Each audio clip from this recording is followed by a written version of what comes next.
Alright, so one issue that Twitter's been having recently that kind of relates back to their whole ISIS dilemma is what to do with white supremacists. And of course, with ISIS, they had people spreading hateful and violent content and even trying to directly recruit people to perform, terroristic activities around the globe.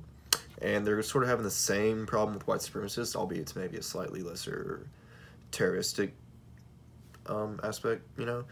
But a lot of people are saying, well, these white supremacists, they're putting content on your platform that shouldn't be there, and it's a similar thing with ISIS. Why can't you just maybe, tweak the algorithm that would take ISIS-type content off the site and do the same for white supremacists?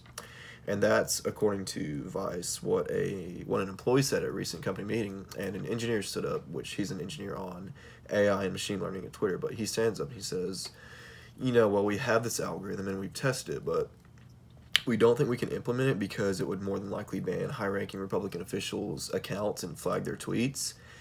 And while that may be a good thing because, if it shouldn't be there by most standards, the algorithm, well, then it shouldn't be there.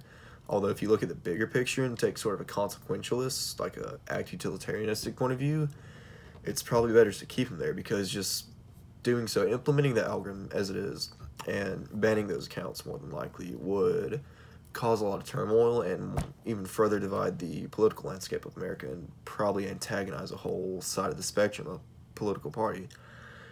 And obviously that's probably not a good thing for our culture and our society, but Twitter just kind of added to this in a recent blog that they put out, which AP covered, and in it they said, blocking a world leader from Twitter or removing their controversial tweets would hide important facts people should be able to see and debate about.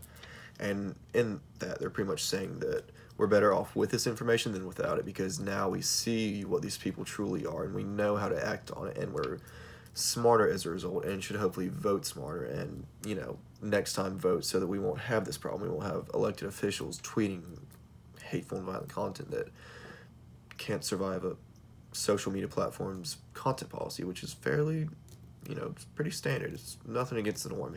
If you're violating that, you're probably wrong. But yeah, that's my take on a recent issue Twitter's having and, kind of what to do about it and what's right about it. That's problem one, I think.